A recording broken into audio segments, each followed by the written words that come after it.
Paz e graça, pessoal, tudo bem? Professor William com mais um vídeo para o nosso canal. Curta, compartilha, deixa seu comentário, deixa seu like. Gente, o vídeo de hoje é um pouco interessante, voltado ao testemunho também flaviano, em relação que muitos, há uma briga, uma discussão, se é verdadeiro ou não. Na minha opinião, na minha análise, é um testemunho verdadeiro. Claro que existe interpolação. Interpolação não é o caso ou a evidência de tirar todo o testemunho flaviano, porque ninguém vai aprovar. Já foi falado, já foi dito para os miticistas, se eles trouxeram um manuscrito que não contenha o testemunho flaviano, um único só, que não contenha o testemunho flaviano, e que a sua data corrobore de fato de verdade, e que a academia consiga evidenciar de fato que esse manuscrito de fato está faltando ao testemunho flaviano, então ali naquele texto poderemos tirar totalmente ele. Mas, até onde nós sabemos, não existe nenhum documento que não contenha, documento grego, tá? Pela tradição manuscrita, o documento tem que ser em grego, ok? Que não contenha o testemunho flaviano. O que nós temos é variantes textuais no próprio texto, tá? Qualquer documento também tem variantes textuais nesse sentido. O que ocorre? Então, o testemunho flaviano, ele corrobora com algumas coisas. Não somente Jesus. As pessoas podem dizer assim, Jesus, se existisse, os historiadores falaram acerca dele, mas Tácito também fala acerca dele e ninguém acredita, né? Flávio José falou acerca de Jesus, ninguém acredita. E também, quando você quer encontrar vestígio de alguém ou que viveu no século I, né, ou algo do tipo, nesse quesito, nós temos outras observações que devem ser avaliadas. Bem, os evangelhos narram a pessoa de Jesus, o que ele fez, de fato, de verdade, nesse sentido, e também narram acontecimentos históricos, pessoas históricas que existiram na época de Jesus. Nós sabemos perfeitamente que existiu um censo, tá? Registrado por Lucas, mas também registrado por Flávio Joséfo, acerca de judeus que moravam em outras localidades, para eles voltarem às suas terras natais e ali fazerem os seus registros. Esse censo era comum no primeiro século, tanto registrado pelo historiador Flávio Joséfo, quanto registrado também por outros historiadores modernos, como Randall Price e David e outros, né, que seguem a arqueologia bem de perto nesse sentido. Então, de fato, de verdade, esses arqueólogos estão corretos em suas análises. Por quê? Os mesmos, eles vão citando que existiu também papiros, tá? Papiros, que corroboram um censo dentro do primeiro século. O papiro que eu quero demonstrar para vocês é esse papiro que está aqui. Esse papiro que traz algumas observações em relação a um censo que houve também no primeiro século. Esse papiro aqui de Oximirinco, tá? E esse papiro corrobora de fato um censo que houve no primeiro século. Algo comum, né, naquela época, nesse sentido. Então, esse papiro de Oximirinco, ele está narrando, está traçando um perfil que existiu de fato censo. Tá? E Lucas também narra um censo. A questão é, os censos, eles são paralelos? Sim, eles são paralelos ao primeiro século. A questão é se a data precisa desses censos. Claro que aqui é uma data um pouco diferente nesse sentido. Um outro manuscrito que também narra um censo, é um papiro, se eu não estou enganado, 904, ele narra também um censo que ocorreu no final do primeiro século. E dentro desse pressuposto, sabemos perfeitamente que era corriqueiro a ser trabalhado, na verdade, registrado censos, tá? Em relação ao governo romano e aos seus asseclas e também os seus subordinados.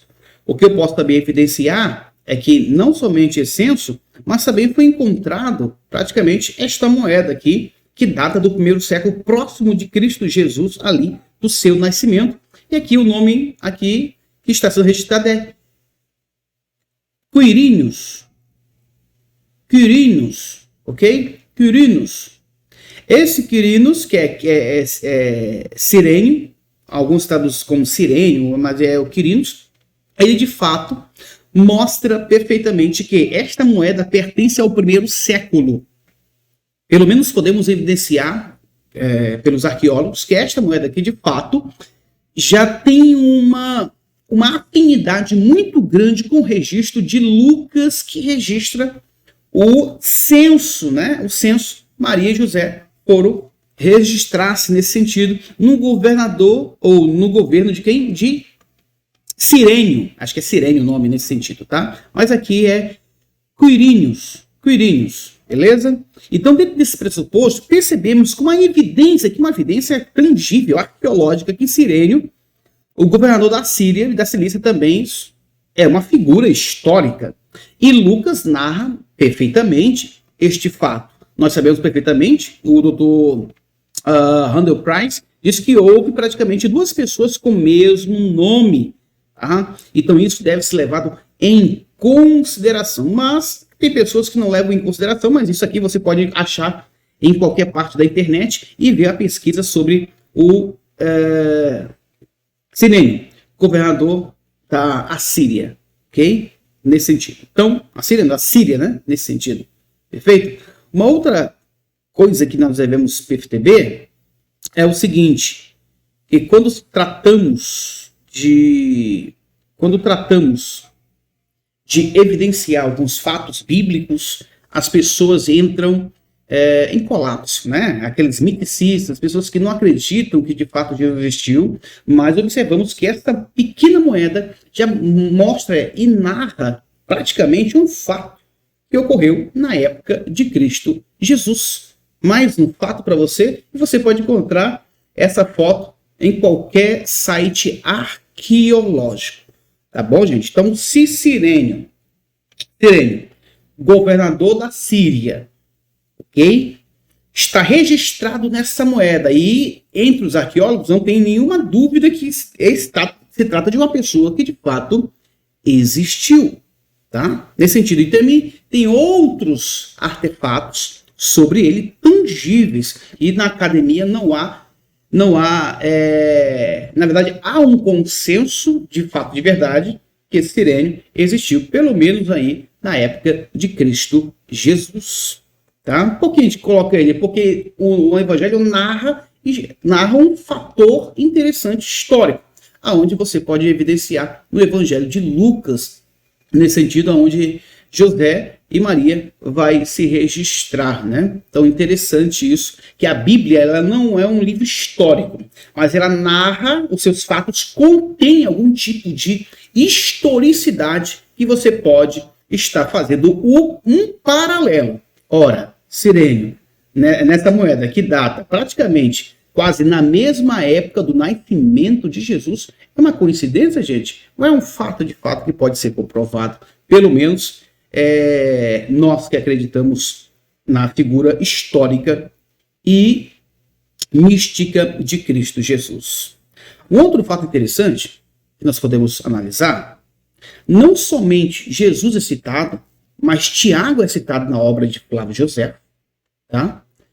Caifás também é uma figura histórica, citado nos evangelhos, teve contato com Jesus. Os evangelhos narram quem é Caifás, tá? Que era um sumo sacerdote. Encontraram, claro, o ossuário de Caifás com um nome escrito dele de fato, de verdade, e a academia não deixa dúvida quanto que aquele ossuário é de fato de Caifás. Ok? Então, isso deve ser também evidenciado. Caifás, citado no Evangelho, citado também por Flávio José. Ora, se Jesus não é uma pessoa histórica, Caifás também não. Ok? Se Jesus não é uma figura histórica, Cirênio também não. Tá? São citações que Flávio José faz que corrobora a sua obra. E a arqueologia está corroborando nesse sentido que existiu de fato um Caifás, que existiu de fato um sirene. E o terceiro personagem que eu quero destacar aqui, interessante, preeminente, no primeiro século, é Pilatos. Nós sabemos perfeitamente disso. Agora vamos dizer que Pilatos também não existiu? Mas é claro, não tem como. Por quê? Vou evidenciar algo para vocês muito interessante, muito legal e muito bacana. Aqui está algumas inscrições que indicam que Pilatos, no mínimo, era praticamente prefeito. Aqui, ó, uma inscrição também do primeiro século, não tenha dúvida que isso seja do primeiro século, que mostra que Pilatos era prefeito, tá? Só basta pesquisar, beleza? Uma outra inscrição que podemos observar aqui, em relação a Pilatos, é o seu anel, tá? Anel de Pilatos. Este anel aqui foi limpo, achado diante das escavações que estavam próximo ali das cercanias e do domínio também de Herodes, do Heródon, nesse sentido, tá? Das suas cercanias.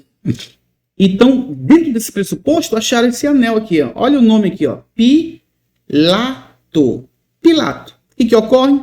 Os historiadores, os arqueólogos, concluem que esse anel de fato era Pilatos. Por que de Pilatos? Porque o nome Pilatos não é um nome comum. Não é um nome comum. Então a chance de outra pessoa em outro tempo ter o mesmo nome é quase zero. Então, dentro desse pressuposto, esse anel que pertenceu a Pilatos, e Pilatos, de fato, é aquele que crucificou Jesus. E os evangelhos apontam sobre isso. E Pilatos também é uma figura histórica. Está aqui, ó. Um artefato que prova a existência de Pilatos. Mais um artefato que prova a sua existência e ninguém pode dizer que ele não existe também. Tá? Ele é citado por Flávio José? Sim, é citado por Flávio José. E aí você pode estar fazendo as suas observações. O livro que eu indico para vocês, fazer umas observações e análises, esse livro que está aqui, que mostra, aqui, ó, Anel de Pilatos. Vou até ampliar aqui para que vocês possam ler. Tá? Isso está escrito em grego, tá? Mas é bem fácil. Pilato. Beleza? Então, gente, mais uma evidência aí de coisas que, se nós reunimos esses fatos, nos corroboram bem próximo de Cristo Jesus. Eu quero dizer para vocês também, por exemplo, que quando nós temos as inscrições, aqui é Flávio Josefo, né? Flávio Josefo, na sua inscrição, fala o quê? Olha o que Flávio Josefo fala aqui, ó. E por indicação dos principais dos homens, entre nós Pilatos, aí o nome do Pilatos aqui que aparece na obra de Flávio Josefo em várias referências, tá? Várias referências. Então, Pilatos é citado como, na verdade, citado na obra de Flávio Josefo e também é citado na arqueologia como uma pessoa histórica. O que acontece aqui, esse registro? Diz que, por indicação dos principais homens entre nós, Pilatos o condenou à cruz. Então, linka Jesus diretamente à crucificação feita por Pilatos. Se Jesus não existiu, também Pilatos não é uma figura histórica. Então, gente, o que ocorre? Tudo isso, para vocês observarem, nos papiros, nos achados arqueológicos, no próprio achado de Caifás. Caifás é um personagem bíblico, também é um personagem histórico, e esse enredo justamente o coloca Jesus aonde? No centro das atenções, novamente. Tá? Então, o testemunho flaviano é corroborado por outros achados arqueológicos nesse sentido. Tá? Apesar de Flávio Josefo canalizar suas informações, ele de fato cita. E se não bastasse, uma outra parte do seu livro também ele cita Jesus. E aí, se o testemunho flaviano não existe, mas e o outro? E a outra citação, como é que fica? Como é que ficaria a outra citação? Duas vezes citado na obra de Flávio Josefo, a pessoa histórica de Cristo Jesus, que para nós é uma pessoa histórica que não tem nem para onde correr. Porque se isso for uma mentira, tudo tem que ser mentira, então. Tudo. A história do próprio Herodes, até do próprio Herodes. O Herodes é uma figura histórica, uma figura bíblica também, ok? Figura bíblica. Acharam também no sítio arqueológico, pesquisaram acerca de... Eu esqueci o nome do arqueólogo que pesquisou a a historicidade de Herodes encontrou ele. Tá? Encontrou até uma maldição depois da sua morte. Eu acho que alguém linkou uma maldição em relação aos seus feitos, seus atos cruéis. Também é uma pessoa histórica. E aí? É contada também nos evangelhos. Se os evangelhos não mostram aí, pelo menos, fatos históricos, o que isso pode mostrar? O que isso pode ser evidenciado dessa descoberta da arqueologia em relação a Herodes? E Flávio José cita Herodes. E aí, como é que fica? Como é que fica agora? As evidências acerca de Jesus, elas são bem palpáveis e tangíveis, tá? Por mais que você não encontre pelo menos um osso de Jesus, até porque ele ressuscitou de fato, de verdade, não tem por onde correr, isso não vai encontrar nunca vão achar. As evidências arqueológicas de pessoas que cercaram Jesus ali existem. Existem. Então, como é que você ainda não acredita no Jesus histórico? Pela leitura dos fatos arqueológicos. Você tem que negar que Pilatos não existiu também, historicamente, tá? E arqueologicamente, você não vai encontrar. Tem que negar que Herodes também não existiu, é citado nos evangelhos, é citado também por Flávio José. Tem que negar que Quirinos também, que é citado por Flávio José, que é citado no evangelho de Lucas, que acharam a moeda que leva o seu nome, também não seria uma pessoa histórica, tá? Então, tudo isso deve ser considerado, pelo menos pelos críticos. Pelo menos. Porque se você é um crítico e você, através dessas leituras dos dados arqueológicos, não acreditar que Jesus de fato existiu, ou que pelo menos houve uma pessoa histórica de Jesus, você não precisa acreditar como os evangelhos narram, ou como os pais da igreja narram, mas acreditar que ele de fato existiu. Existiu um Jesus. E não somente isso. Flávio José, além de citar várias terras, passagens, geograficamente falando, que os evangelhos narram, isso é interessante esse fato. É muito interessante. Cita também João Batista. Ele cita João Batista. Se Jesus não existiu, também João Batista também não existiu. Foi uma invenção de Flávio José também. Foi uma invenção de Flávio José. Então, para negar a historicidade de Jesus, tem que negar a historicidade de Flávio José, de Herodes, de Pilatos, de Quirino, pelo menos esses três daqui e mais um, de Caifás, tá? São figuras históricas que estão linkadas diretamente com Jesus nos evangelhos, beleza? Aí cai por terra a teoria da conspiração dizendo que Roma criou o personagem Jesus. Isso nunca vai acontecer. Isso nunca. E outra coisa, os críticos, a ala crítica diz que 7 cartas de Paulo são autênticas de Paulo mesmo. E os pais da igreja, os pais apostólicos, isto é, aqueles que viveram já no final do 1º século, pegando o começo do 2º, narra as cartas de Paulo. Documento muito antigo. E aí, Paulo também foi inventado? Os críticos que consideram Paulo uma pessoa histórica e consideram suas 7 cartas aí, também falam da pessoa de Jesus. E aí, vai jogar por terra também isso? Como é que fica? Sabe o que ocorre? Se jogar todos esses dados por terra, você é um pesquisador de meia pataca e meia tigela. Meia pataca e meia tigela. Porque pesquisador, por mais de ateu que seja, ele tem que ser coerente nas análises e não deturpar as informações. É claro que nós sabemos perfeitamente que lá no sítio arqueológico, ali em Cafarnaum, que descobriram uma sinagoga, e debaixo da sinagoga descobriram, segundo o Dr. Randall Price, que é doutor em arqueologia, falou que debaixo, aquelas pedras e também alguns materiais que acharam pertencem ao 1º século, tá? Sinagoga em Cafarnaum. E o que o Evangelho de Marcos capítulo 1 faz? Né? A partir da altura do versículo de número 19 em diante, que fala que Jesus entrou numa sinagoga no dia de sábado, mostrando um fator interessante. Pelo menos uma sinagoga foi achada em Cafarnaum, que alguns dizem que provavelmente foi aquela sinagoga que Jesus também pregara. Sinagoga do primeiro século. Não é aquela sinagoga bizantina, não. Bizantina. É aquela sinagoga que está abaixo, está no alicerce da bizantina, e as pedras datam aí do primeiro século, aproximadamente, e também os seus materiais. Como é que fica? Então, além dos papiros, registrados censos, pessoas que existiram, que estão no Evangelho sendo confirmada pela arqueologia, você ainda não acredita que Jesus, de fato, existiu? Tá? Claro que existem algumas questões, por exemplo, a casa de Pedro, que até hoje está lá no sítio arqueológico, tá? Foi citado até por pessoas do quarto século, que ali ainda viram a casa de Pedro. As paredes estavam levantadas nesse sentido, e provavelmente era também era realizado um culto cristão. Hoje não, hoje já a arqueologia já preservou todo aquele lugar ali, e muitos apontam que de fato era a casa de Pedro.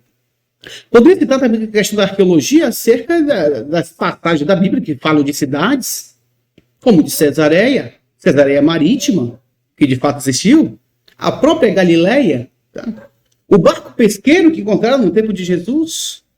Não estou falando que são dos apóstolos, mas que narra o contexto histórico vivido na Palestina na época de Cristo Jesus.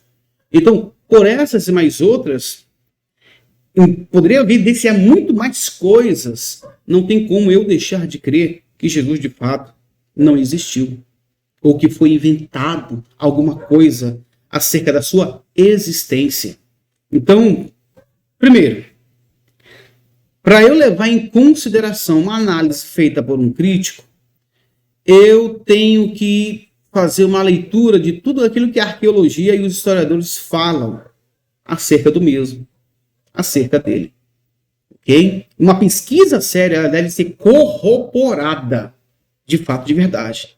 Então, tem pessoas que estão bem próximas de Cristo Jesus, os eventos que ocorreram, a própria Jerusalém que hoje tem os seus resquícios, mas ela existiu de fato, de verdade, ali uma parte do segundo templo, o templo de Herodes. Então são questões levantadas que a fé cristã ela está calcada não somente na história, mas também nos fatos bíblicos que ocorreram, porque nós acreditamos um Deus tremendo e absoluto. A nossa fé não é uma fé cega, é uma fé baseada em evidências, tá? Não é porque você não encontra o osso de uma pessoa que você vai dizer que ela nunca existiu. Isso não é dado arqueológico. Tem outros meios, outras formas de chegar a uma conclusão, ou pensar numa conclusão acerca de uma dada cidade e um dado homem que passou pela história humana. Então, bem, quando vocês forem falar de Jesus histórico, quando vocês forem falar da Bíblia, pelo menos, leia o que vocês estão propondo, porque para mim não levo em consideração pesquisas distorcidas que andam aí pela internet. Tá, gente? Comente o que você achou desse vídeo. Os papiros estão aí, vários achados arqueológicos que você pode estar entrando em contato, ok? Pesquise sites acadêmicos relacionados à arqueologia, que você vai ter um grande avanço, tá? Um avanço de fé e de verdade nesse quesito. Paz e graça a todos em Cristo Jesus, e não deixe de comentar e compartilhar esse vídeo.